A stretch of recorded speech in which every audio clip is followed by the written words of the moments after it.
Buen día a todos los que nos escuchen. El día de hoy venimos con unos nuevos temas los cuales son la mecánica cuántica y la relatividad. El día de hoy está con nosotros unos grandes invitados, entre ellos está Alberto Gutiérrez, Antonio Montiel, Silvana Castillo. ¿Cómo están? Muy bien, muy Muy bien. bien, es un honor participar en este podcast. Mucho gusto. Hablando sobre la relatividad y la física cuántica. Ok, muchas gracias por estar aquí también ustedes. Es un gusto. Eh, bueno, para los que los traemos aquí es para hablar de la relatividad. El primer tema que vamos a cubrir, ¿qué les parece si es de la relatividad general a la cuántica? O sea, de lo más grande a lo más pequeño. Perfecto. Me parece bien. Okay. Bueno, entonces, ¿qué es la teoría general de la relatividad o la relatividad general? Es una teoría del campo gravitatorio y de los sistemas generales que fue hecha por Albert Einstein entre 1515 y 1916. Como un pequeño paréntesis, la relatividad general en sí su nombre como que no queda mucho. ¿Por qué? Porque las leyes del movimiento que trató de explicar Albert Einstein trataron de ser absolutas. Entonces vamos a hablar de movimientos no inerciales, o sea, para cualquier observador y aunque estén en aceleramiento. ¿Alguien que quiera comenzar, no sé, hablando de Albert Einstein? Bueno, hablando de Albert Einstein es quizás el científico mundialmente más conocido por el desarrollo de las teorías relativistas, que revolucionó la ciencia conocida hasta el siglo XX. Nació el 14 de marzo de 1879 en Ulm, Alemania, y falleció el 18 de abril de 1955 en Princeton, Estados Unidos. ¿Algún evento que consideres interesante de su vida? Pues las teorías que postuló de la relatividad, como en 1921 obtuvo el Premio Nobel de la Física por sus explicaciones sobre el efecto fotoeléctrico o Ok. o el descubrimiento del movimiento browniano. Grandes inventos, ¿verdad? Bueno, entrando más en materia, la relatividad general. No sé, alguien que también quiera explicar un poco más sobre lo que es. Bueno, la relatividad general es una teoría del movimiento, la materia, el espacio y el tiempo que valida para los observadores del cosmos. Sí, claro, ¿verdad? O sea, aquí tratamos ya de hablar sobre varias dimensiones. Tratamos de manejar las dimensiones del espacio y la de tiempo, o principalmente la dimensión espacio-tiempo, la cual se curva dependiendo de la masa, ¿verdad? Que existe. Estamos hablando de algo ya para explicar, no sé, masas enormes como podía ser de universos o a lo mejor incluso cualquier astro que encontremos en el firmamento, ¿no? O sea, también podría ser una estrella de neutrinos o agujeros negros. Algo lo cual podemos encontrar también hasta los límites de nuestra propia existencia. ¿Qué opinas, Silvana? Pues sí, es como lo mencionas, que es como una línea del tiempo que curveada y que a la vez también puede ser paralela, pero en la general se trata de la curveada, que fue una concepción entre el espacio y el tiempo, y que incluso también estas rompieron con las leyes de Newton. Ah, claro. ¿Cómo no olvidar eso? O sea, las explicaciones geodésicas, ¿verdad? Que explican que en un espacio curvo, o sea, toda la concepción que teníamos de la geometría euclidiana cambia. Aquí ya los triángulos tienen más de 180 grados, aquí las paralelas se cortan, o incluso, o sea, hablamos de que una circunferencia es arriba de o menor a lo que debería de tener. Pues de hecho, a mí me gustaría agregar que hay una paradoja muy interesante conocida como la paradoja de Ehrenfest. La paradoja de Ehrenfest es como, para imaginarlo mejor, vamos a poner un ejemplo que es pues que estás en un carrusel dando vueltas y que dependiendo de una cierta velocidad, la dirección, la dirección tangencial disminuye.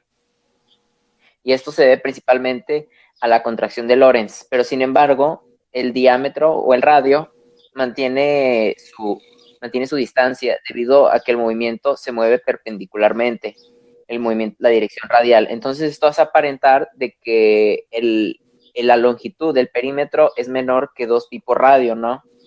Y esto simplemente puede ocurrir en el espacio curvo. Ajá, un ejemplo claro es, por ejemplo, si estás en la Tierra y quieres lanzar dos piedras, bueno, tirarlas, salen en paralelo, pero si la Tierra, o sea, el planeta no tuviera nada de tierra, las dos se cruzarían en el centro de la Tierra. Claro. Es un ejemplo también similar a los agujeros negros, en los cuales la dimensión espacio-tiempo se curva totalmente, que se detiene el tiempo y la capacidad que tiene de atracción gravitatoria es tan grande que puede doblar completamente, puede decirse, la luz, ¿verdad? Sí. Sí, También la gravedad se dice que es algo que atrae los objetos hacia ese lugar, pero la gravedad en sí es un movimiento natural en ausencia de fuerzas, en un espacio-tiempo curvo. Uh-huh. Bueno, a mí me gustaría venir con una frase, la cual podía explicar muy bien todo lo que estamos viendo ahorita con la relatividad general, que dice que la materia le dice al espacio cómo curvarse, pero el espacio le dice a la materia cómo moverse. ¿Qué opinan? Sí, esa también la había escuchado yo.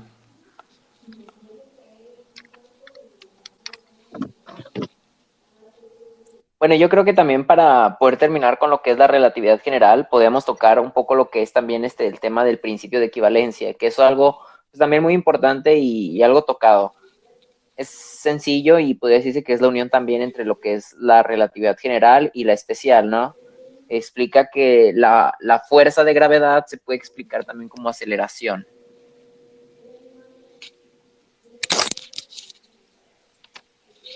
Pues como ahí también un ejemplo, el caso de una persona que esté aquí en la Tierra, con los pies en la Tierra, puede sentir una gravedad de 9.8 metros sobre segundo al cuadrado. Lo mismo podría alguien sentir en un cohete que está a esa misma aceleración, pero sin notar ninguna diferencia. Bueno, ahora ya que creo que hablamos lo suficiente de lo que es de la relatividad general, no sé, algo que quieran agregar. Pues un ejemplo de una analogía que funciona para eso sería la de la luna. La luna representa el espacio-tiempo. Al poner un cuerpo masivo como una bola, esta se distorsiona. Oh, sí, muy, muy cierto eso. em, Bueno, ahora, perdón. sí, es que algo que tiene que ver también con la relatividad es lo de la caída libre, que, por ejemplo, que una persona cae por un acantilado, este, si se mide mientras va cayendo, su peso va a ser igual a cero, porque no está manteniendo bueno, no lo está trayendo una fuerza, y por eso va a pesar cero. Mm, ok. Bueno, ahora tenemos lo que es la relatividad especial. La relatividad especial, podría decir, está dentro en sí de lo que es la relatividad general. La relatividad general tuvo un propósito de cubrir prácticamente todo el espacio, toda la física general, y la relatividad especial se centra, como había explicado también, aquí no hay gravedad, no hay movimientos inerciales, y consecuentemente no hay aceleración. Y el invento fue por contradecir en parte las leyes de Newton, porque las leyes de Newton no comprendían una parte del universo. Y hay muchos experimentos que se han hecho, porque Albert Einstein se dice que a la edad de 17 a 16 años por ahí se preguntó, ¿verdad? Que si él alcanzara de alguna manera la velocidad de la luz, podría alcanzar a ver la luz, o podría ver la luz detenerse o no moverse. La respuesta a la que llegamos fue que no. Sorprendente, ¿verdad? Sí. Contradiciendo lo que es la relatividad de Galileo. ¿Qué opinan, compañeros? Sí, pues la verdad una persona no puede viajar a la misma velocidad que la luz. Bueno, en realidad nada puede viajar a la velocidad de la luz porque tendría que ser muy plano para poder alcanzar a esa velocidad. Dicen que la velocidad de la luz no se puede sumar con ninguna otra velocidad, como por ejemplo cuando vas arriba de un tren y más encima de la fuerza que va el tren, la velocidad que va el tren, si tiras una piedra, se están sumando esas dos. La velocidad de la luz no actúa lo mismo. Sí, o sea, es por eso que se Claro. dice que es absoluta. Pues de hecho, algo que explica es de que, ahora, ¿qué pasa si, por ejemplo, la persona que ve al tren, camina un poco o corre, pues la distancia disminuye, ¿verdad? Y, y aquí hay aquí podría verse que hay una disminución de la aceleración, pero si en cambio la luz, no pierde su velocidad y la distancia disminuye, ¿qué es lo que pasa? Pues el tiempo también tiene que disminuir. A esto se le conoce como la dilatación temporal, ¿no? Sí.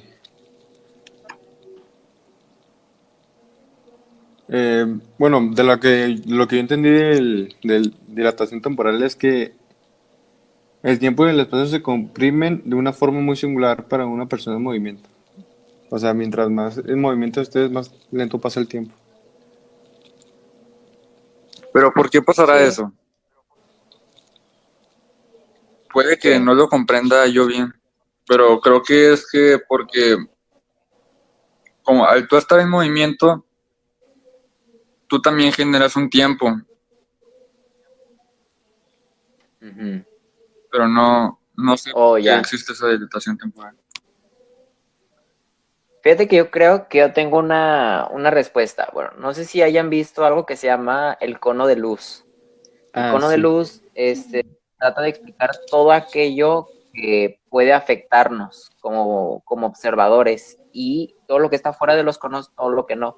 Nosotros cumplimos como una dimensión y un ejemplo podría ser si alguien, por ejemplo, prende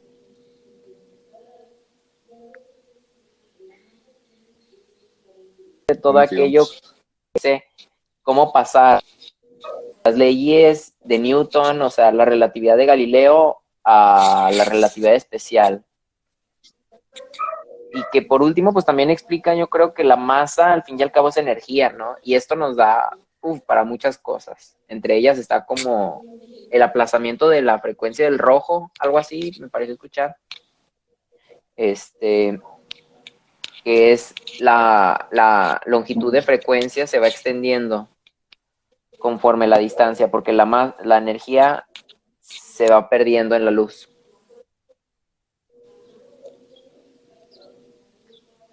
Ah, me viene aquí una pregunta, no sé, si sabrán algunas aplicaciones que pueda tener esto en nuestros tiempos.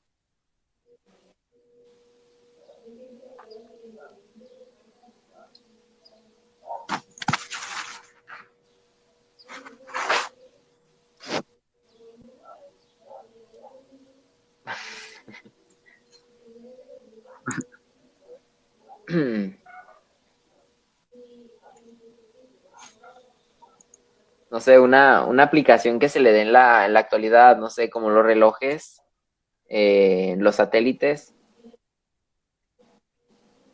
o lo que ahora se convirtió en lo que conocemos Mm, como cosmología. Bueno, un ejemplo serían los GPS o las lupas cósmicas. ¿Qué es eso? unas lupas que te permiten ver más allá, o sea, planetas o el espacio, espacio. Ujú. Y los GPS, pues son los que conocemos hoy en día, Sí. que te ayudan para orientarte y establecer lugares. De hecho, no sé si hayan visto lo que es el caso que pasó, el caso de Mercurio, que pasó mientras Albert Einstein trataba de demostrar su teoría. Pues se habían hecho unos experimentos, tanto matemáticos como físicos, y se había mostrado que Mercurio daba 5,75 segundos de arco. O sea, el ángulo variaba a pesar de la respuesta que se debería de tener matemáticamente, o sea, se aseguraba. Para lo que Albert Einstein demostró que la teoría newtoniana en este ejemplo no funcionaba, porque ahora tenían que tomar en cuenta todos los cuerpos que estaban en el sistema solar, porque de esta forma encontraron que había una influencia gravitatoria de los otros planetas. Y aquí esto es otro ejemplo también que me pareció interesante y, o sea, y que demuestra parte de lo que pueden ser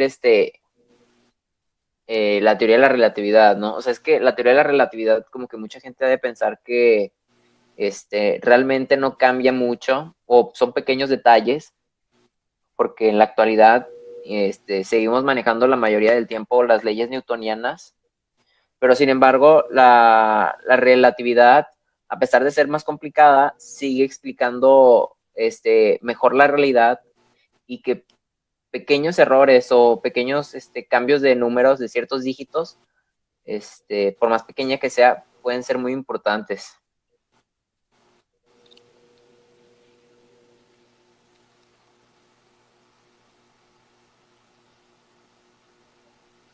Bueno, ¿algo más que quieran decir respecto a la relatividad?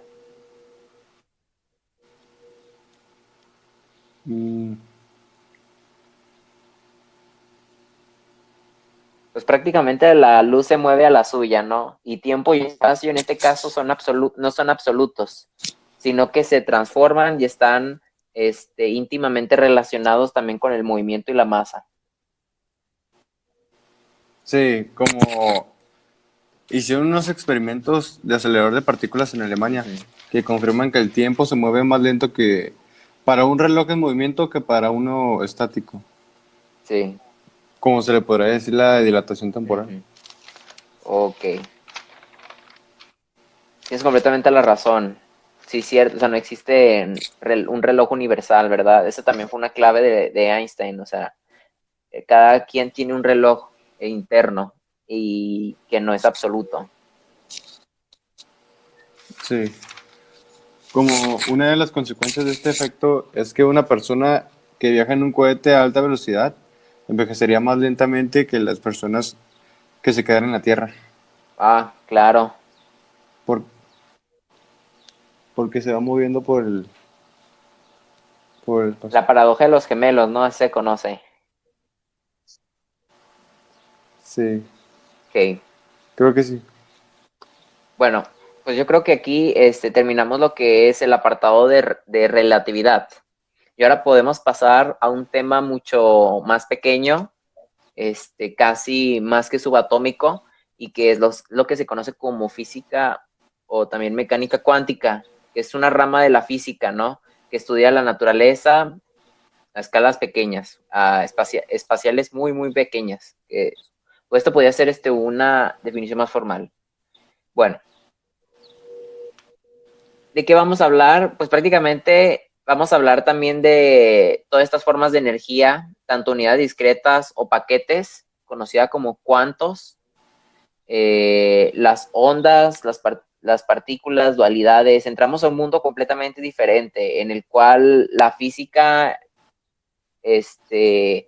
puede decirse clásica, se pierde e inclusive hasta en nuestros tiempos actualmente ha sido complicado mantener una cierta conexión entre lo que es la relatividad y la mecánica clásica, mecánica cuántica.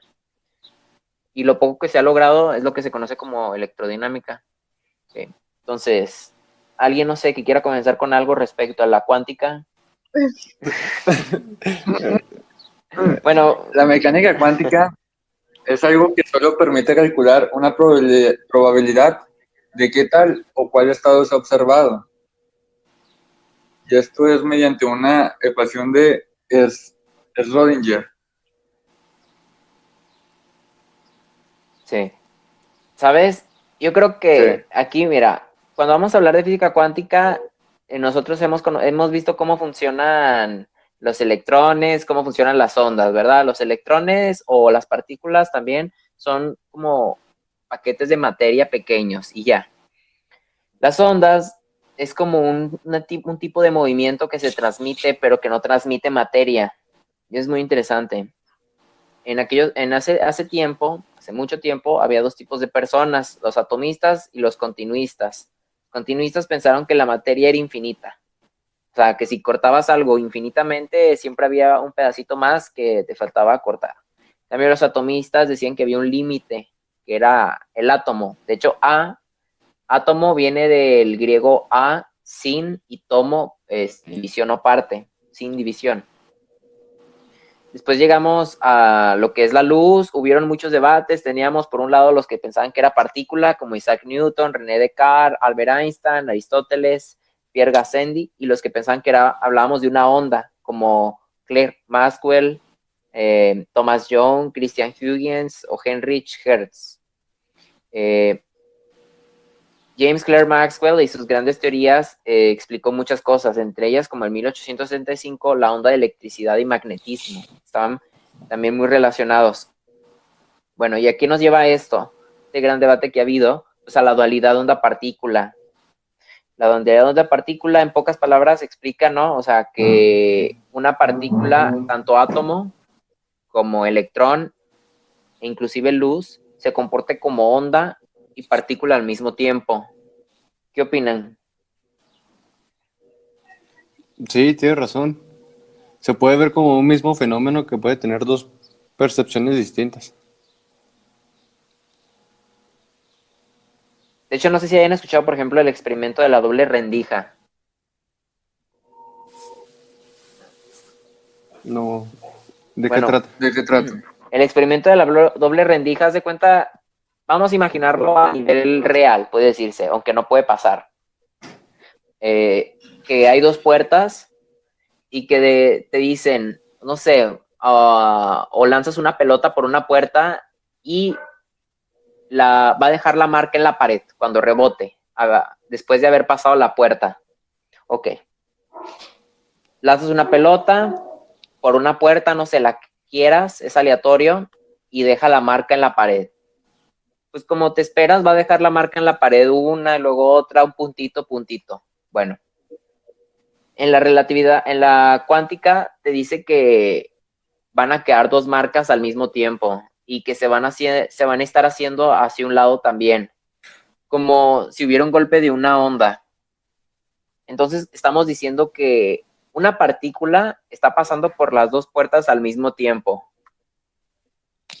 Y esto es algo que no tiene sentido, porque cuando pasas el detector por alguna de esas puertas te va a decir que no había nada y la otra sí. Pero sin embargo, se comportan como si hubieran pasado dos partículas por la puerta.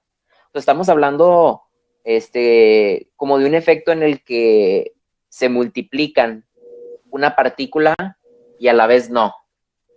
Es algo un poco medio extraño. Louis de Broglie, creo que esa es más o menos la pronunciación, fue la persona que explicó esto y de hecho hizo una ecuación muy sencilla que es la longitud de onda era igual a la constante de Planck sobre el momento. Y ahorita van a ver que esto nos va a llevar a un chorro de cosas más.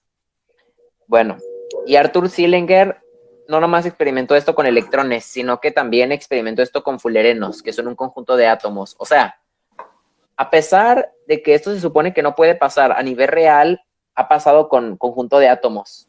¿Y quién dice que a lo mejor en un futuro podamos pasar más de una puerta al mismo tiempo?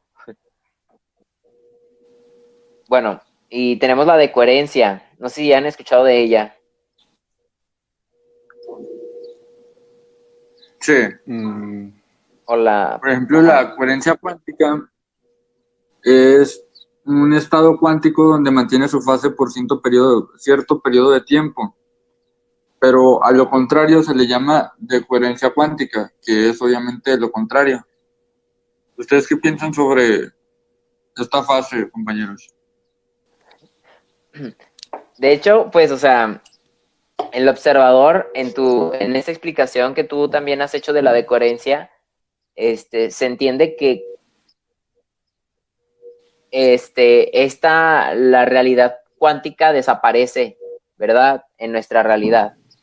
Pero sin embargo, se dice que si pides una pizza a nivel cuántico, te van a dar no sé, una pizza hawaiana y una pizza de pepperoni, pero van a ser al mismo tiempo. Y al momento tú de abrir la pizza y ver de qué es, te va a tocar de una, no podrás ver las dos juntas. No sé, y es aleatorio, o sea, te podrá haber tocado una hawaiana, una de pepperoni, pero no las dos al mismo tiempo. Y se explica que aquí hay dos interpretaciones. La verdad, bueno, ahorita explico.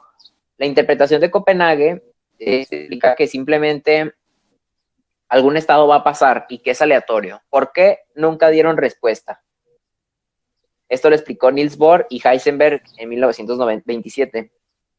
Pero esta se me hace más interesante y la verdad un poco menos realista, pero tengo mis esperanzas. Esta lo explicó Hugh Everett en 1997 y es la teoría de los universos paralelos. O sea, como expliqué, a nivel cuántico existe la probabilidad de que pase esto, pase otro, muchas probabilidades. Pero tú al momento de ver va a pasar una. Y lo mismo va a pasar con la pizza que elijas en nivel cuántico. O sea, te va a tocar esto, te va a tocar otra. O sea, estamos hablando de que es pura probabilidad. ¿Y qué pasa con esta teoría? Pues esta teoría te dice que una decisión, la que tomes, el resultado que te toque, es un acto que te toca a ti y ya te debería de haber tocado. Y las otras opciones habrán pasado en otro universo paralelo. Y paralelo estamos hablando porque nunca se tocan. O sea, estamos hablando de universos infinitamente paralelos, muchos, porque hay millones de decisiones tomadas a diario, ¿verdad?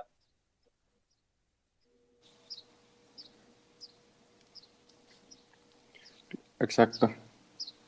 Bueno, y luego, algo más, no sé, que sepa Silvana sobre la cuántica. Pues, como lo mencionaste, así como, o sea, tú, cuando recibes una cosa, por ejemplo, de la pizza, puede estar recibiendo otras cosas en otros mundos paralelos, pero esto es como una teoría, ¿no? O sea, no sabes realmente si esto está pasando.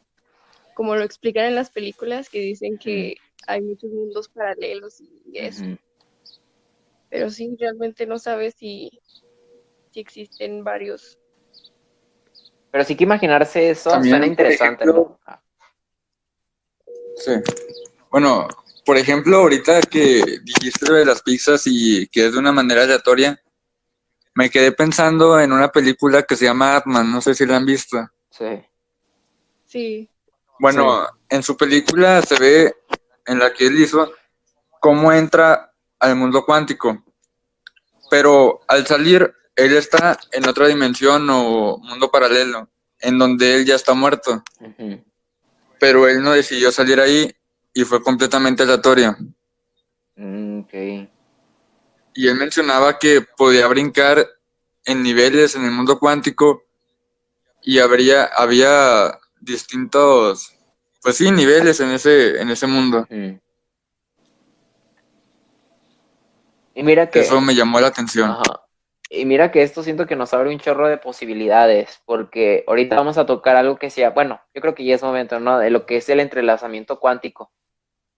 Y pues el Sí. entrelazamiento cuántico podría ser el futuro de lo que es la teletransportación, todo esto. Yo siento que este en una cierta conjugación entre lo que es el entrelazamiento cuántico y universos paralelos, podríamos hacer una conexión o una teletransportación o teleportación entre universos. ¿Sabes? Creo que es mucha ciencia ficción, pero sería interesante.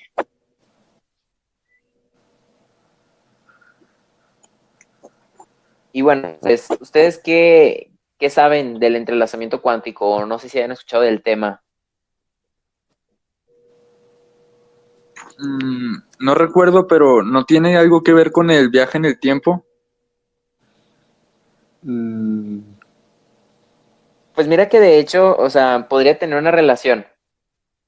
Eh, y al mismo tiempo, no, porque el entrelazamiento es como, al entrelazar partículas, ya no hablamos de una partícula en sí, sino estamos hablando de las partículas como conjunto. Y una se define en relación, ya no hablamos de esta es así, esta otra es así, no, tenemos que hablar del todo, porque todas en sí están conectadas. Y se han hecho experimentos.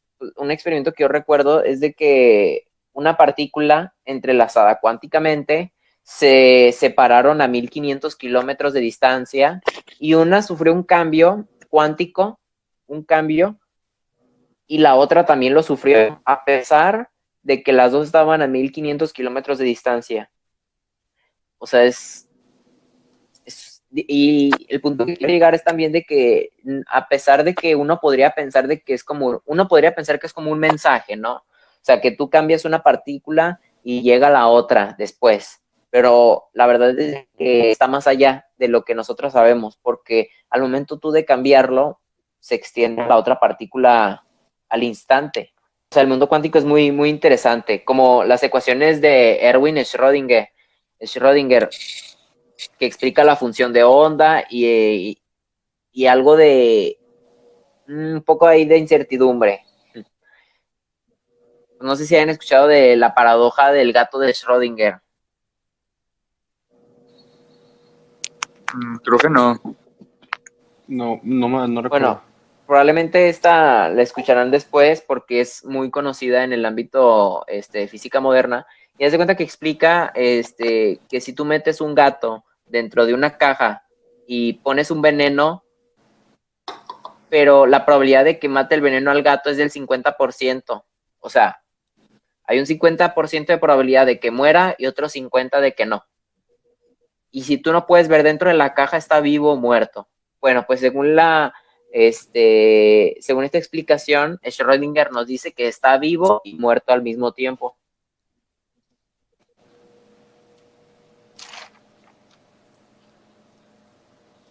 O sea, hablamos ya de muchas cosas. ¿Cómo es eso? Hablamos ya de mezcla. Un experimento complejo sería el Monroe y un grupo de físicos crearon un experimento complejo. Un par de fotones entrelazados se emiten desde un láser, se separan y se prolongan a diferentes direcciones. El proceso es capturado con una cámara ultrasensible capaz de detectar fotones individuales. Los, las fotos muestran el fotón con su gemelo, con su gemelo cuántico vinculado. Los dos fotones parecen relajarse entre sí y forman una especie de anillo. Uh-huh. Así es como se hace el efecto. La cámara captura incluso imágenes de las diferentes secuencias del entrelazamiento cuántico, mostrando que los dos fotones habían cambiado de la misma manera y a la vez, a pesar de haberse separado durante el experimento. Es como el que tú decías. Ok. Y sabes, yo siento que ahí hay mucha gente que aprovecha de mal uso esta teoría, porque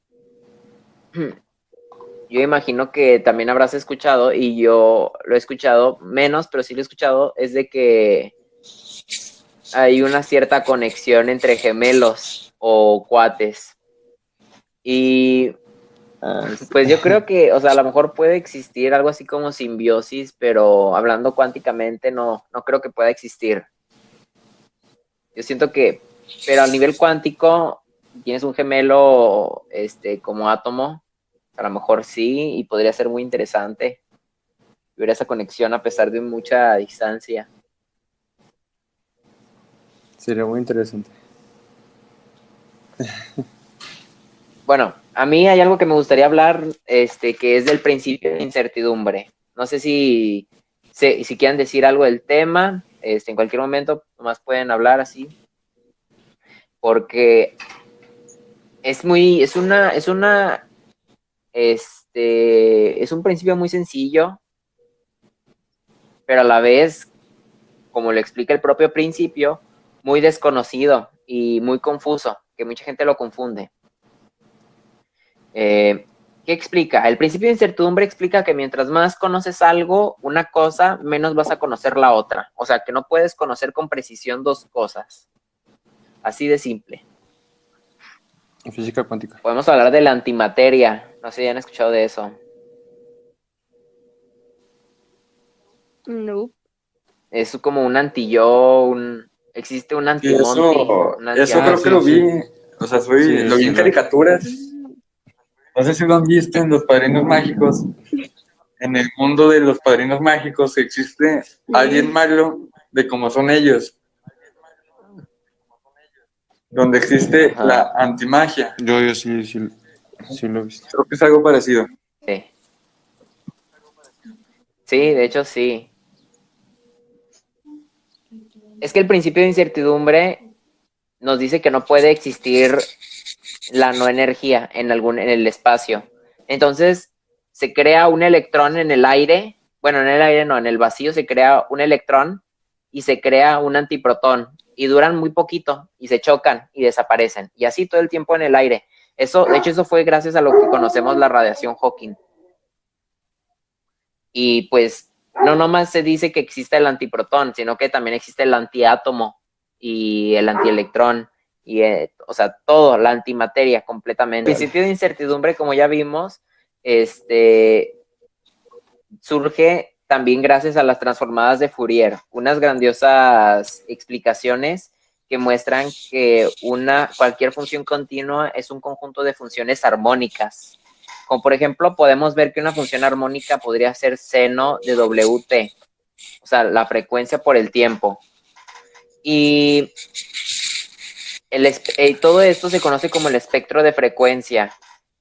Menos funciones son necesarias para describir entre una y otra. Por ejemplo, a mayor función de tiempo, menor función de frecuencia existe. O sea, la longitud de la onda disminuye y por tanto sabemos menos de su posición. Esto nos lleva a algo que ahorita me acabo de acordar, que es también lo del efecto túnel o el que está relacionado con la teletransportación. Y esas de cuenta, imagínate que, no sé, que le dices a alguien que no puede pasar, perdón, no sé, que hay un viento muy fuerte y que le dices a la persona a los mejores atletas que pasen al otro lado del viento. Pero ese viento es tan fuerte que se supone que nadie va a poder físicamente hacerlo. Y en un momento tú te pones a revisar tu libreta o no sé, el teléfono y volteas y ves que una persona la pudo pasar. ¿Cómo pasó eso? Pues aquí entra también también principio de incertidumbre, efecto túnel. ¿Por qué? Porque la onda material natural, esta composición ondulatoria de la materia hace que ocupa varios puntos al mismo tiempo. Y el electrón, al estar cerca de una barrera magnética, le dice que puede aparecer al otro lado, mágicamente, como un pico de Minecraft picara, atravesara el campo magnético, que es algo imposible. De hecho, se conoce efecto túnel por eso, porque dicen que es como si el electrón cavara por debajo del campo magnético y apareciera al otro lado. Suena muy interesante. Y pues, aplicaciones. ¿Alguna aplicación que se sepan de lo que es la cuántica? Yo tengo una aplicación que es en la computación, que se conocen como las computadoras cuánticas. Estas tienen mucha utilidad, especialmente pues en laboratorios, no sé, la NASA, quizás incluso el ejército. Estas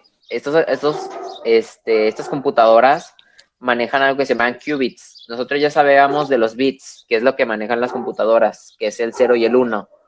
Pero sin embargo, gracias a la cuántica, manejan una superposición estas computadoras. O sea, tienen un 0 y un 1 al mismo tiempo, pudiendo multiplicar el número de posiciones y de opciones en menor espacio, también dando una mayor velocidad.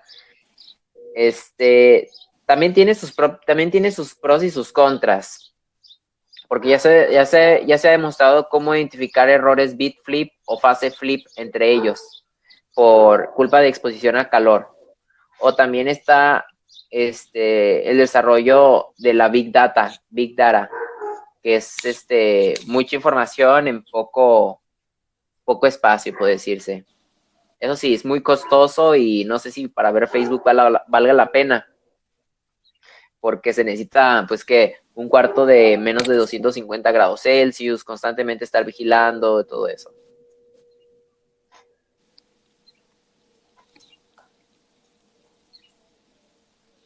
Bueno, yo creo que ya ahí va el momento de dar nuestras conclusiones. Bueno, iba a decir, esto no es una conclusión en sí, pero espero que algún día estas teorías dejen de ser teorías y se puedan aplicar en la vida. Uh-huh. Estos temas que vimos son demasiada información para nosotros y que incluso son muy interesantes. Pero como dice Monty, ojalá hay un día que estas teorías se puedan hacer realidad y a lo mejor en que unos 50 años ya podamos teletransportarnos o no sé. Sí. ¿Algo que quieres decir, Alberto?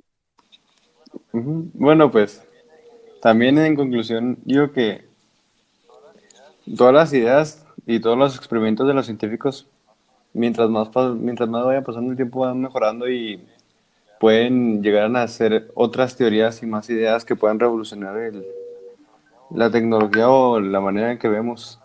Y hasta podríamos viajar por el espacio y el tiempo. Bueno, eso es una idea descabellada, pero No, pero todo es posible. todo es posible. Así lo dijo Albert Einstein.